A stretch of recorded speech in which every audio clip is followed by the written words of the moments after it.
Assalamualaikum warahmatullahi wabarakatuh. Perkenalkan, nama saya Lili Firmanda dari Prodi PAI dengan NIM 188. Nah, pada kesempatan kali ini saya akan menjelaskan materi untuk mata kuliah metode khusus pembelajaran PAI. Nah, adapun materi yang akan saya jelaskan yaitu tentang penerapan, kelebihan, dan kelemahan metode pembelajaran dalam pembelajaran PAI. Nah, sebelum kita mempelajari metode-metodenya, apa sih metode pembelajaran itu?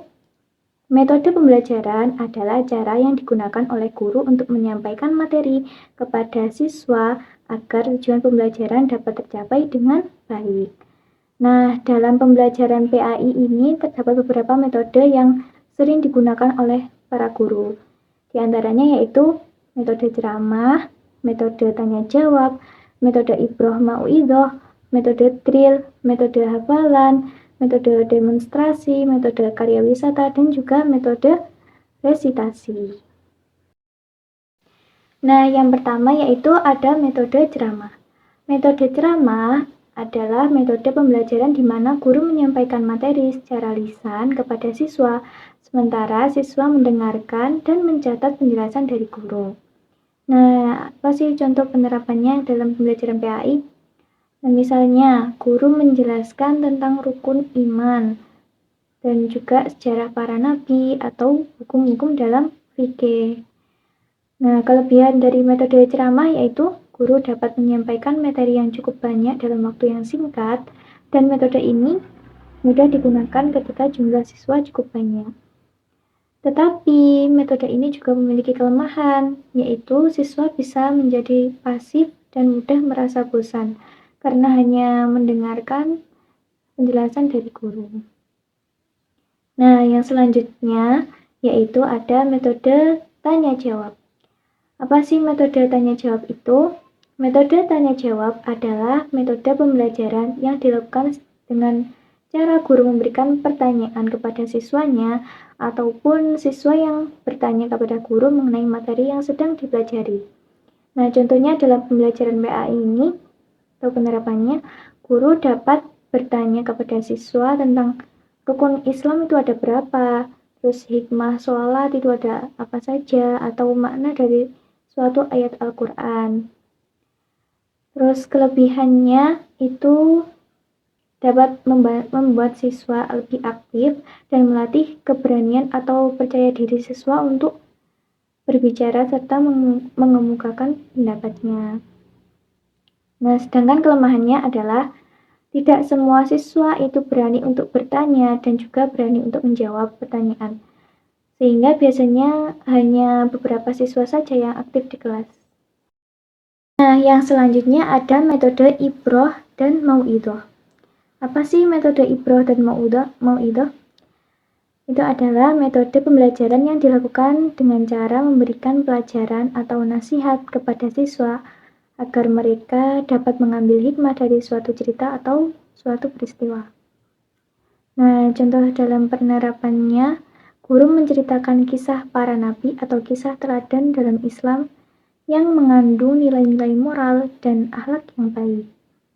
Nah, kelebihan dari metode ini adalah bisa menyentuh hati siswa dan membantu membentuk karakter serta akhlak yang baik. Tapi kelemahannya adalah jika penyampaian guru kurang menarik, maka siswa akan merasa bosan dan kurang memperhatikan penjelasan dari guru tadi. Nah, yang selanjutnya yaitu ada metode drill.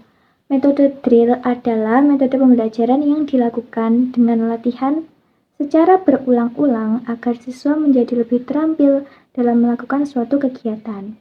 Nah, contoh penerapan dalam pembelajaran PAI, metode ini biasanya digunakan untuk latihan membaca Al-Quran, terus latihan tajwid, atau latihan gerakan sholat. Nah, kelebihan metode drill ini adalah dapat meningkatkan keterampilan siswa dan membantu siswa lebih mudah mengingat materi. Tetapi kelemahannya adalah siswa bisa merasa jenuh jika latihan dilakukan terlalu sering dan berulang-ulang. Nah, yang selanjutnya yaitu ada metode hafalan. Nah, metode hafalan ini pasti sering digunakan oleh teman-teman ya.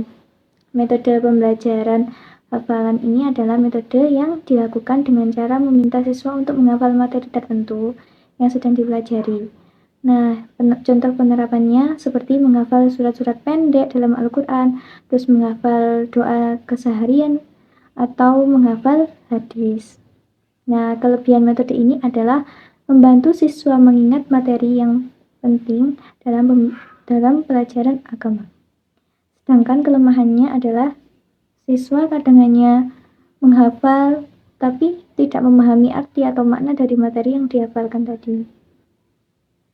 Nah, yang selanjutnya yaitu ada metode demonstrasi. Metode demonstrasi adalah metode pembelajaran di mana guru memperagakan secara langsung bagaimana cara melakukan suatu kegiatan. Nah, penerapannya yaitu dalam pembelajaran PAI, guru memperagakan cara berwudu yang benar itu gimana, atau gerakan sholat yang sesuai dengan tuntunan itu gimana, itu dicontohkan sama gurunya. Nah, kelebihan metode ini adalah siswa dapat melihat secara langsung, sehingga dia lebih mudah memahami materinya tadi.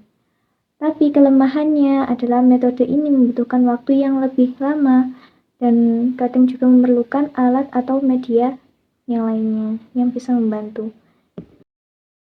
Nah, yang selanjutnya ada metode karya wisata. Metode karya wisata adalah metode pembelajaran yang dilakukan dengan cara mengajak siswa belajar di luar kelas untuk melihat langsung objek yang berkaitan dengan materi pelajaran. Nah, ini pasti banyak siswa-siswa yang suka dengan metode ini ya.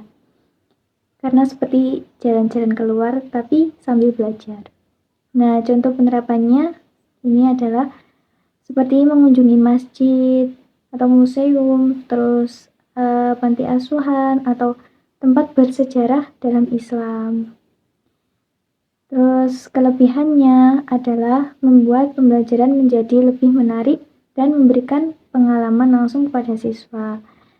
Tapi kelemahannya adalah membutuhkan biaya serta persiapan yang cukup matang ya. Nah, yang selanjutnya adalah ada metode resitasi. Metode resitasi atau metode penugasan adalah metode pembelajaran di mana guru memberikan tugas kepada siswa untuk dikerjakan secara mandiri atau bisa disebut seperti pekerjaan rumah ya, yang biasanya dikasih guru-guru untuk tugas mandiri. Nah, contoh penerapannya seperti membuat ringkasan materi, disuruh merangkum atau mencari kisah teladan para nabi atau membuat makalah tentang zakat atau disuruh mengerjakan apa gitu. Nah, kelebihan dari metode ini adalah bisa melatih kemandirian siswa, juga mendorong siswa untuk mencari informasi sendiri. Nah, sedangkan kelemahannya adalah tidak semua siswa mengerjakan tugas dengan sungguh-sungguh dan kadang juga ada yang hanya menyalin dari internet saja ya. Nah, yang terakhir adalah kesimpulan. Dalam pembelajaran pendidikan agama Islam, itu terdapat berbagai metode pembelajaran yang dapat digunakan oleh guru.